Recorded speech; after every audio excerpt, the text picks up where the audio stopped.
माता की क्यों क्या हो गया भाई आप लोगों की आवाज को? इतना बड़ा कार्यक्रम है, भारत माता का जयकारा ऐसे लगाएंगे क्या? मेरे साथ दोनों हाथ उठाइए, अंत तक उठना चाहिए हाथ, और नॉर्थ ईस्ट के अंदर शांति के संकल्प की मुट्ठी बीचिए और प्रचंड आवाज से बोलिए भारत माता की, भारत माता की, भारत माता की। मंच पर उपस्थित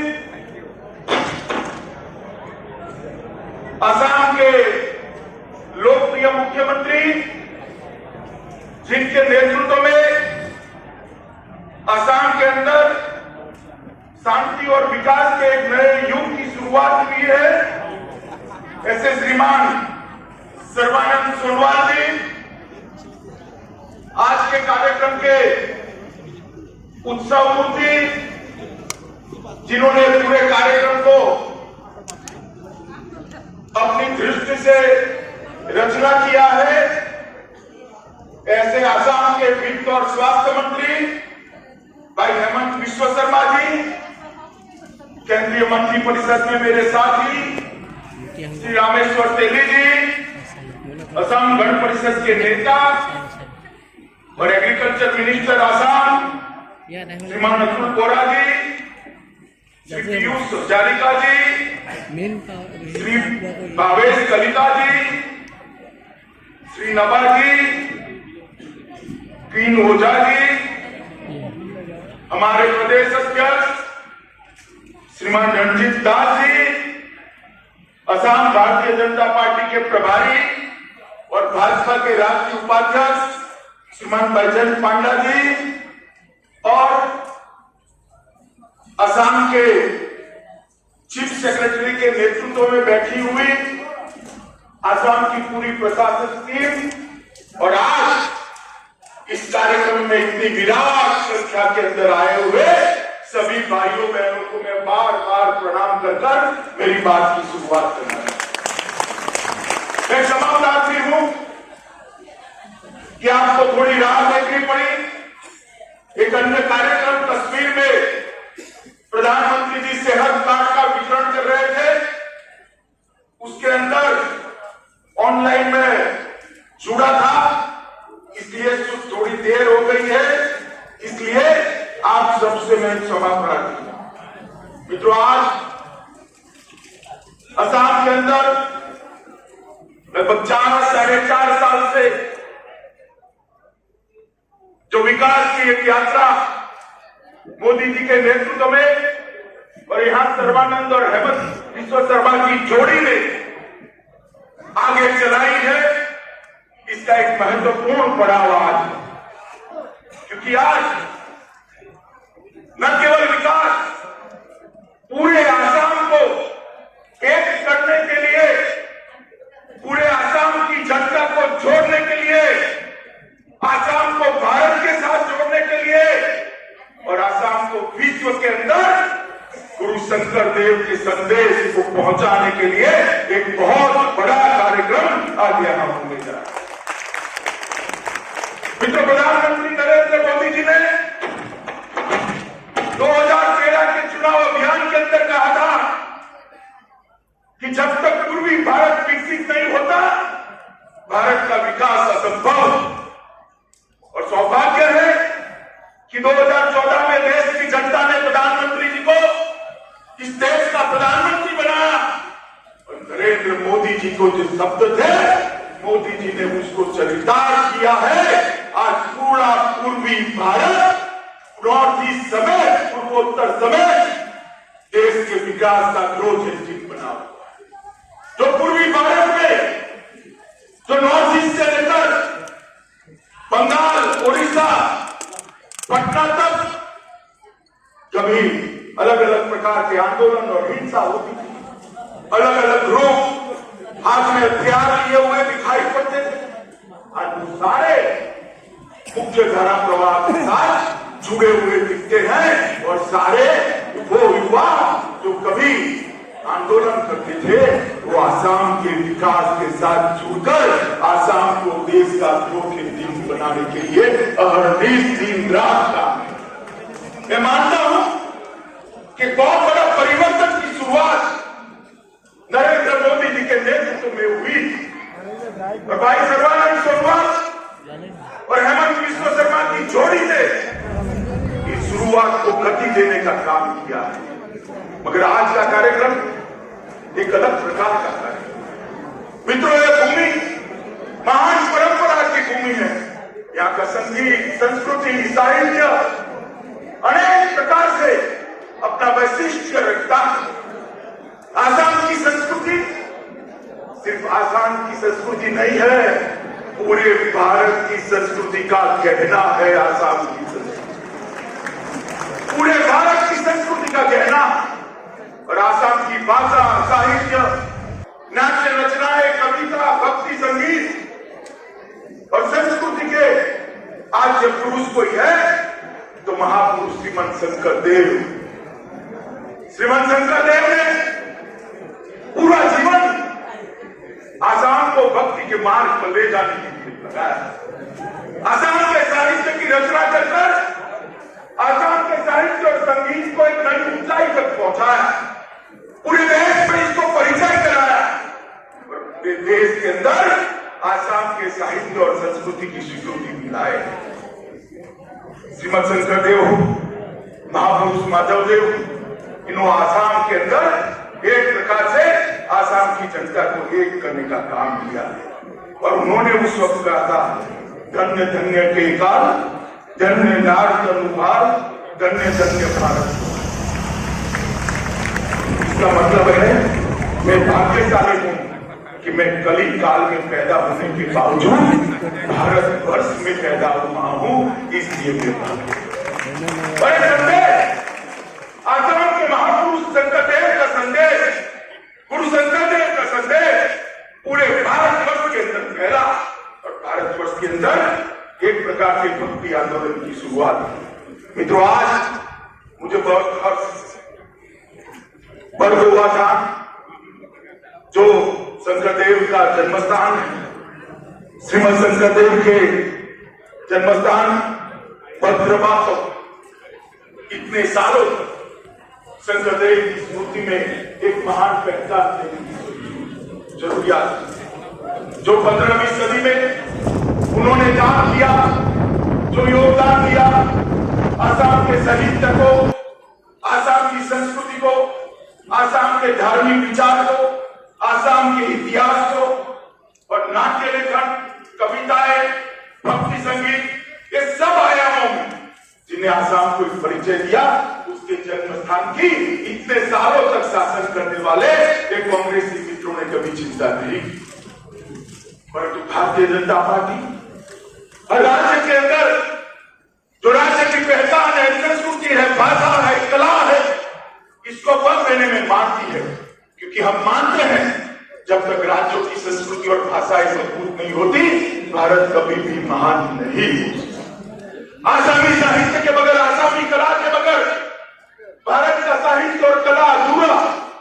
और आज मुझे बहुत बड़ा आनंद है कि श्रीमंत शंकरदेव का जो जन्मस्थान है वो घुसपैठियों ने कब्जाया हुआ था, उसको खाली कर आज शंकरदेव की महान स्मृति को चिरकाल तक स्थायी करने का काम हेमंत बिस्वा शर्मा और हमारे मुख्यमंत्री जी करने जा रहे हैं। वहां श्रीमंत शंकरदेव के पद चिन्ह रखना है, उनके ऐतिहासिक स्मारक बनाना है, कीर्तन घर बनेगा, सिलिका, वृक्ष, आकाशी गंगा, शांति जन और डॉल मंदिर के ऐतिहासिक स्मारकों को पुनर्निर्मित किया जाएगा, उसको गौरव प्रदान करा जाएगा।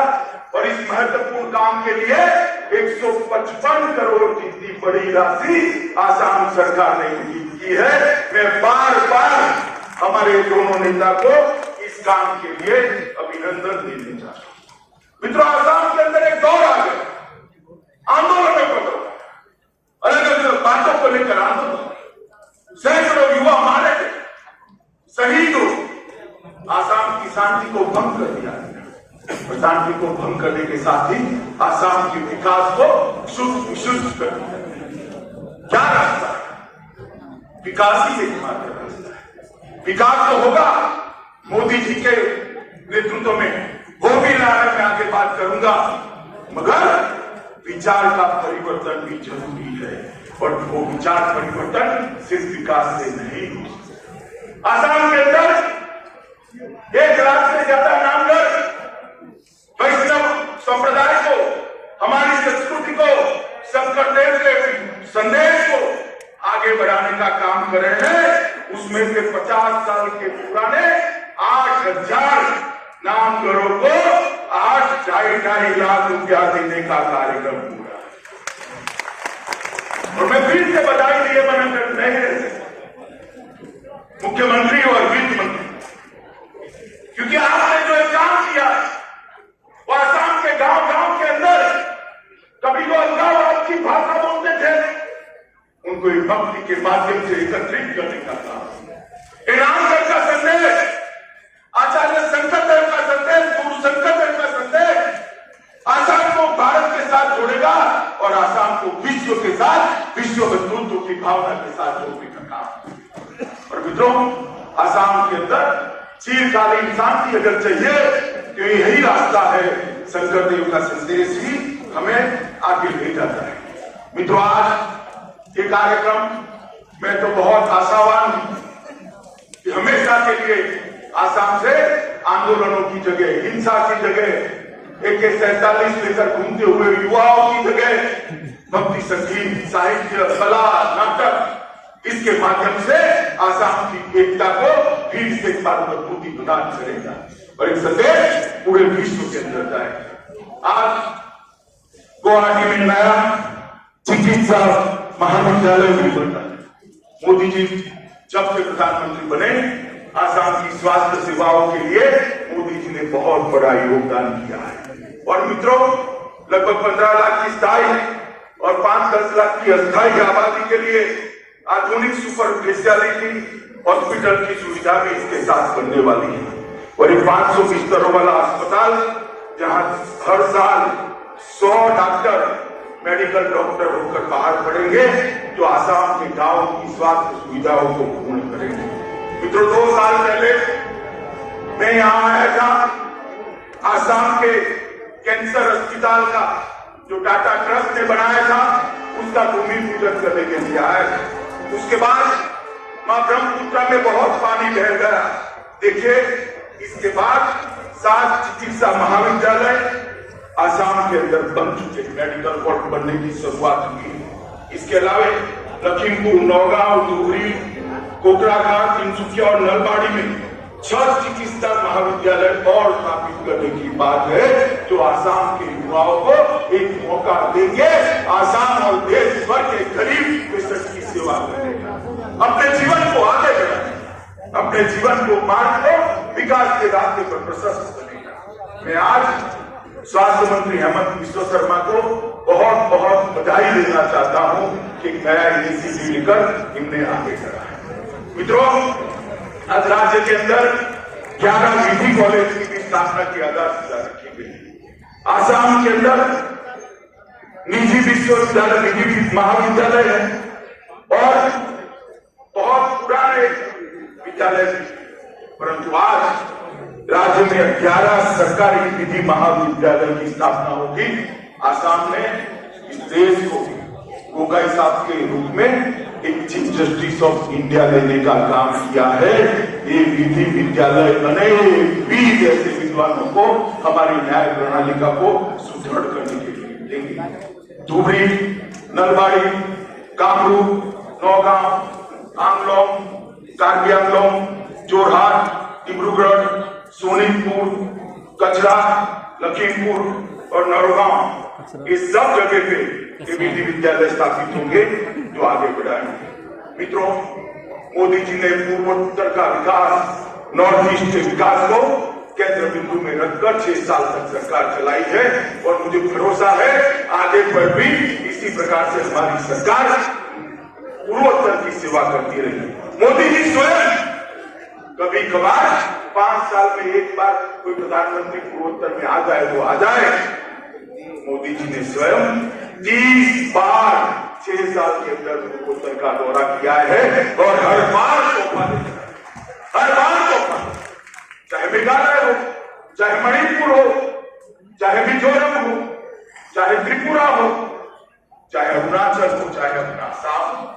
विकास के रास्ते पर सारे राज्यों को प्रशस्त करना, रेल मार्गों से जोड़ना, रोड मार्गों से जोड़ना, एयर कनेक्टिविटी को बढ़ाना, युवाओं को नए अवसर दे। एक जमाने में सारे राज्यों के अंदर सेपरेटिस्ट अपना एजेंडा चलाते थे, युवाओं के हाथ में बंदूक पकड़ाते थे।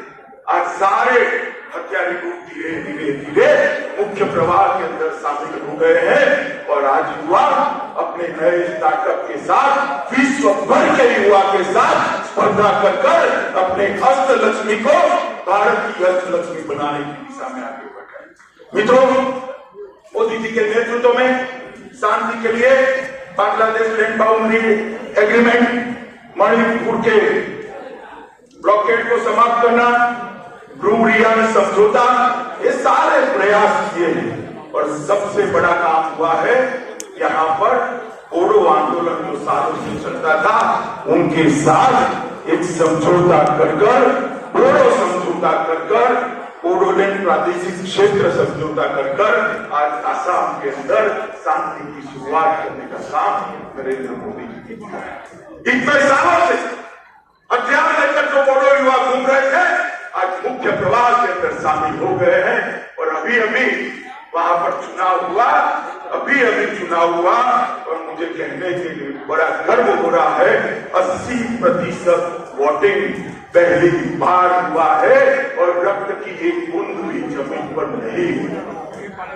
ये बताता है कि दिल में अगर सच्ची श्रद्धा है, शांति के प्रति समर्पण है, विकास के लिए कमिटमेंट है तो नेतृत्व कुछ भी कर सकता है।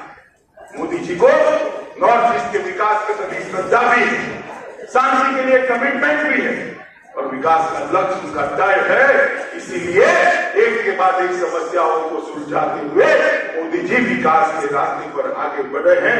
मैं आज डेमोक्रेटिक फ्रंट ऑफ बोडोलैंड और ऑल इंडिया और ऑल बोडो स्टूडेंट यूनियन के सभी लोगों को हृदय से बधाई देना चाहता हूं कि उन्होंने मोदी जी के नेतृत्व में श्रद्धा रखकर समझौता किया और एक नए युग की शुरुआत की। मित्रों, इस समझौते के लिए 5,000 करोड़ का पैकेज निर्धारित किया गया था और इसमें आज ज्यादातर प्रोजेक्ट काम पर चले गए और जो समझौता हुआ था इसके सारे बिंदु पर आसाम सरकार ने मुख्यमंत्री जी के नेतृत्व में काम चालू कर दिया है और इसको यथार्थ स्वरूप लाने के अंदर मित्रों अभी जो चुनाव हुआ है पीटीआर का, इसमें अंदर वहां की जनता ने एनडीए को आशीर्वाद दिया है, भारतीय जनता पार्टी को आशीर्वाद। और मैं मानता हूं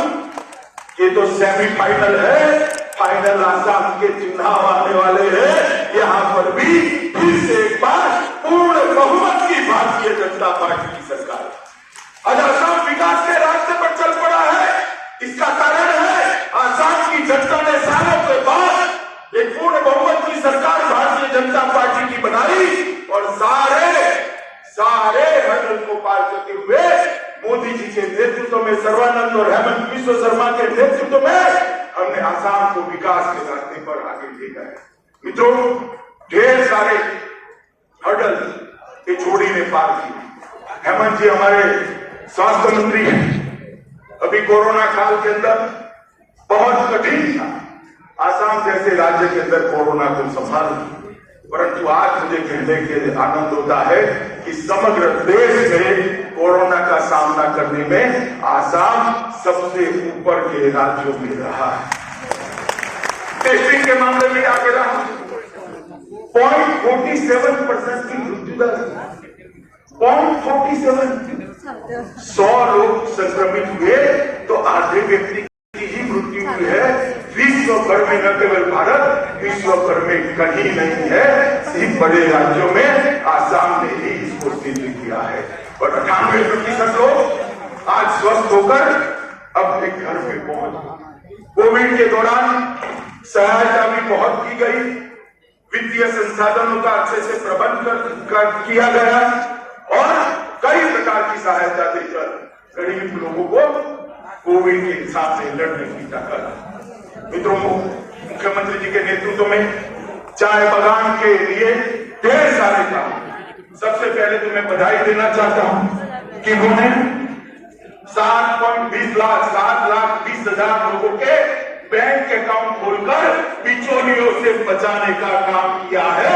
आज उनका श्रम का पैसा सीधा इनके बैंक अकाउंट में चला जाता है।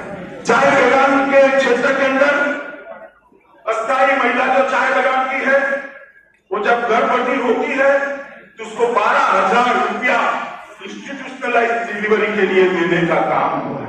शैक्षिक माहौल को सुधारने के लिए 150 उच्च विद्यालय खोले गए हैं, जिससे आने वाली पीढ़ी वहां शिक्षित होकर आसाम और देश के विकास के लिए अपना योगदान दे। स्वास्थ्य सेवाओं के लिए भी ढेर सारे काम मित्रों अनेक क्षेत्रों के अंदर आसाम में काम हुआ है। मगर मैं आसाम सरकार को एक बधाई देना चाहता हूं कि गैंडा जो आसाम का गौरव है उसका रक्षण करने का काम आसाम सरकार ने बहुत अच्छे गैंडों का शिकार और शिकार करने वाली टोलियां कांग्रेस के जमाने में राजकीय आश्रय के साथ आसाम के गौरव को निपटाने के लिए आगे बढ़ी थी। आज कठोर हाथ से काम कर आसाम भाजपा सरकार ने लगभग शिकार की संख्या 0 कर दी है और काजीरंगा को घुसपैठियों से मुक्त कराने का काम आसाम की जनता को कहने आया। सालों तक जिन्होंने यहां आसाम की बनाए रखी, आसाम की सबसे बड़ी समस्या तो ही है घुसपैठ और बाढ़ पर मैं बाद में बात करता हूं। मगर बताइए ये कांग्रेस और बाकी सारे इन्ना मुन्ना दल है वो घुसपैठ रोक सकते हैं क्या? जरा बताइए, जोर से बोलो, रोक सकते हैं क्या? रोक सकते हैं? घुसपैठ भारतीय जनता पार्टी की सरकार ही रोक सकती है। नरेंद्र मोदी के नेतृत्व में भाजपा सरकार ही घुसपैठ और घुसपैठ हमारी संस्कृति को प्रभावित करता है, हमारे साहित्य को प्रभावित करता है, युवाओं से मौके छीन लेता है और हमारे विकास को बाधित करता है। घुसपैठ को रोकने का काम भी भारतीय जनता पार्टी ने भी किया है। मित्रों, अन्न का वितरण हो, असम माला के माध्यम से रोडों को आगे बढ़ाना हो, Assam secondary road improvement project 5,000 crore रुपए का चलाना हो, सबसे ज्यादा नेशनल हाईवे का चाला गूंजना हो, पुल, रेलवे और रेलवे क्रॉसिंग बनाने हो और इस सारे कामों के अंदर इंफ्रास्ट्रक्चर डेवलपमेंट करने का काम भारतीय जनता पार्टी की सरकार ने किया और मोदी सरकार ने भी आसाम के लिए कोई कसर नहीं छोड़ी। मित्रों, सालों से आसाम सरकार की गैस रॉयल्टी के 8,000 करोड़ रुपया भागीदार मनमोहन सिंह स्वयं यहां से 15 साल तक सांसद रहे, 18 साल तक रहे, मगर गैर रॉयल्टी का मसला हल नहीं कर सके। मोदी जी ने आसाम की सरकार बनने से पहले ही आसाम की रॉयल्टी का मसला हल कर पुराना 8,000 करोड़ रुपया और आगे के लिए हमेशा बढ़ोतरी कर आसाम के विकास के लिए ढेर सारा काम करने का नरेंद्र मोदी जी ने किया है।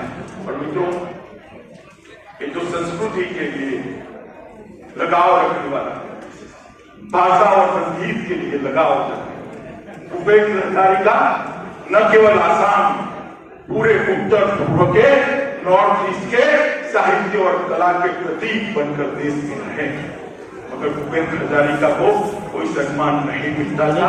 नरेंद्र मोदी जी ने भूपेंद्र जी को भारत रत्न देकर हमारे साहित्य और कला को आगे बढ़ाने का। मित्रों, प्रधानमंत्री आयुष्मान भारत योजना जो गरीबों को 5 लाख रुपए की सहायता देती है, इसके आगे असम के मध्य वर्ग और गरीबी की रेखा के नीचे के लोगों के लिए विस्तृत अटल अमृत अभियान योजना चलाकर ढेर सारे लोगों को आगे बढ़ा है। अभी अभी प्रधानमंत्री जी ने प्रधानमंत्री किसान सहायता योजना के तहत आसाम के हर किसान को लगभग 2000 रुपया सीधा उनके बैंक खातों में बिचौलिए के बगैर ट्रांसफर किया। सर्वानंद जी, कितना रुपया ट्रांसफर हुआ आपके यहाँ किसानों में? 16 लाख रुपया कितना हुआ? 16 लाख लोगों को 2000 रुपया इनके बैंक अकाउंट में देने का काम प्रधानमंत्री नरेंद्र मोदी जी ने किया है। मित्रों, अभी अभी कुछ लोग कृषि सुधारों के लिए बड़ा आंदोलन कर रहे हैं। मैं सभी को आज के मौके पर अपील करना चाहता हूं कि आप मेन स्ट्रीम के अंदर आइए, सरकार के साथ चर्चा करिए और सरकार के साथ चर्चा कर समस्या का समाधान। मित्रों, जहां तक भारतीय जनता पार्टी का सवाल है, आसाम को इन 6 साल के अंदर हमने कभी पराया नहीं समझा। आसाम को दिल्ली ने हमेशा प्राथमिकता दी, नॉर्थ ईस्ट को प्राथमिकता दी और हर योजना का फायदा आसाम और आसाम की जनता के लिए पहुंचे, इसके लिए हमने करा है। मित्रों, ढेर सारी चीजें ऐसी है जो आने वाले दिनों में और होने वाली है, मगर आज मैं आपके सामने एक अलग बात लेकर आया। मित्रों, चुनाव का मौसम आने वाला है। फिर से ये अलगाववाद की भाषा करने वाले चेहरा, रंग, रूप सब बदल कर लोगों के बीच हमें उल्टा सीधा समझाएंगे, आंदोलन की दिशा में ले जाएंगे। मैं उन सबको आज पूछने आया हूं, क्या किया आपने आसाम को आंदोलन कर? क्या विकास हुआ? रोजगारी मिली? आसाम के लोगों को स्वास्थ्य सेवाएं मिली? आसाम के लोगों को नौकरियां मिली? आसाम का इंफ्रास्ट्रक्चर बढ़ा? नहीं बढ़ा। केवल और केवल हुआ तो आसाम के युवाओं को शहीद कर दिया। और मैं एक अजीब व गरीब नजारा देखा, जिन्होंने आंदोलन करा उन्होंने आंदोलन किया और जिन्होंने गोलियां मारी उन्होंने आसाम के युवा को शहीद किया। आज कुछ ऐसे तत्व चेहरा बदलकर पार्टी बनाने निकले हैं, जिन्होंने गोलियां चलाई वो कांग्रेस पार्टी को प्रचित रूप से इनडायरेक्टली चुनाव जीताने का ये षड्यंत्र है, उनको जान लेना। वो कभी सरकार नहीं बना सकते। भारतीय जनता पार्टी का वोट बिगाड़कर वो कांग्रेस को जिताएंगे। मुझे जवाब दो भाइयों बहनों, ये जो लोग चेहरा बदल कर आना चाहते हैं वो आसाम का भला कर सकते हैं क्या? जरा जोर से बोले, उनको भी सुनाई देना पड़े। कर सकते हैं क्या? आसाम को विकास दे सकते हैं क्या? आसाम के युवाओं को नौकरी दे सकते हैं क्या? आसाम को घुसपैठ से बचा सकते हैं क्या? वो लोग कुछ नहीं कर सकते। मोदी जी के नेतृत्व में पूर्ण बहुमत की भारतीय जनता पार्टी की सरकार ही आसाम का सर्वांगीण विकास। ये तो बहुत सारे क्षेत्रों में इस 4.5 साल में हमने बहुत कुछ किया है, परंतु मैं आपको कहना चाहता हूं, आने वाले 5 साल में आसाम की जनता फिर से एक बार आशीर्वाद दे गए, काफी कुछ करना बाकी है। आसाम की बाढ़ का नियंत्रण, इसका वाटर इंफ्रास्ट्रक्चर जब तक मजबूत नहीं करते, आसाम विकास के रास्ते पर आगे नहीं बढ़ सकता। और केंद्र सरकार और भारत सरकार, केंद्र सरकार और आसाम सरकार दोनों साथ में रहकर ही कर सकते हैं। भाजपा की डबल इंजन जोड़ी आसाम के बाढ़ का स्थायी समाधान ढूंढ सकते। मुझे बताइए, ये आंदोलन करने वाले लोग, आसाम के युवा पर गोली चलाने वाली कांग्रेस पार्टी कभी भी आसाम के अंदर इन्वेस्टमेंट और उद्योग को ला सकती है क्या? बताइए, ला सकती है? जरा जोर से बोले, ला सकती है? उद्योग को लाना, इंडस्ट्री को लाना, वो मोदी जी के नेतृत्व में हो सकता है। आसाम को पूरे भारत का टूरिज्म का हब बनाना है, वो ये कांग्रेस पार्टी कर सकती है क्या? कर सकती है क्या? ये आंदोलनकारी पार्टियां कर सकती है क्या? मित्रों, वो भारतीय जनता पार्टी ही कर सकती है। और आसाम के युवा को, लाखों करोड़ों युवाओं को रोजगार देने का स्वप्न ये पार्टियां कर सकती है। कांग्रेस पार्टी कर सकती है क्या? वो भी नहीं कर सकती, वो भारतीय जनता पार्टी। मित्रों, हम चाहते हैं कि आज जो नई शुरुआत 8,000 नामगर को 2.5 लाख रुपया देकर उनके वित्तीय संकट को टालने का, समाप्त करने का जो प्रयास आसाम सरकार ने कहा है, किया है, उससे एक नई शुरुआत। गुरु शंकर देव का संदेश न केवल आसाम समग्र भारत में पहुंचे और समग्र भारत तक आसाम का साहित्य, आसाम की भाषा, आसाम की कला समग्र भारत तक पहुंचे। और मैंने जैसे कहा, भारत की संस्कृति का, आसाम की संस्कृति एक गहना बनकर समग्र विश्व के अंदर सोने की तरह चमके। इस प्रकार के आसाम का निर्माण मैं आज के कार्यक्रम में देख रहा हूं। मित्रों, आज मैं फिर से एक बार हमारे दोनों नेता सर्वानंद सोनोवाल और हेमंत बिश्व शर्मा को, विशेषकर एक नामगर को जो आपने 2.5 लाख रुपया दिया है, इसके लिए बहुत बहुत बधाई और साधुवाद देना चाहता हूं। मोदी जी का समर्थन, मोदी जी का आशीर्वाद और मोदी जी का मजबूत इरादा आसाम के साथ हमेशा विकास के लिए है। शांति भी बनाए रखेंगे, विकास के लिए आगे भी बढ़ेंगे और गुरु शंकर देव के संदेश को भी आसाम के घर घर तक पहुंचाने का काम भारतीय जनता पार्टी करेगी। आप सभी लोग भारतीय जनता पार्टी को आशीर्वाद दे, इतनी विनंती कर मेरी वाणी को विराम करता हूं। मेरे साथ फिर से एक बार बोलिए, भारत माता की, भारत माता